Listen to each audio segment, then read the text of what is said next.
আজাদ ভাই ভালো শট বাংলাদেশে আমি সফর করি, তো সফর করার কারণে আমার অধিকাংশ বিষয়টি তখন সে গুরু পরম্পরা কিন্তু হাত ধরে সে জীবনযাপন করে। আর গুরু যখন ঘরে আসে তখন গুরু এটা আসলে ভাষাতে প্রকাশ করার মতো না। এটা এমন একটা আনন্দ বিষয় যে যেই মসজিদ মাদ্রাসা আমাদের ছিল না, যেটা আমরা নামাজ পড়তে পারতাম না, মানুষ আমাদের মসজিদ যাইতে দিত না, এখন নিজস্বই আমাদের একটা মসজিদ হয়েছে, আমাদের নামে মসজিদ হয়েছে, আমাদের নামে গুরুস্থান হয়েছে, যে আমরা মসজিদে নামাজ পড়তে পারবো। মৃত্যুর পরে আমাদের মাটি হইতো না, এখন আমাদের মাটি দেওয়ারও ব্যবস্থা হয়েছে।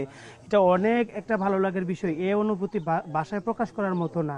এটা সৃষ্টিকর্তা আসলে আমাদের নিজের হাতে দিয়েছে। তোমরা যেটা ভাবতেছো ওইটা না।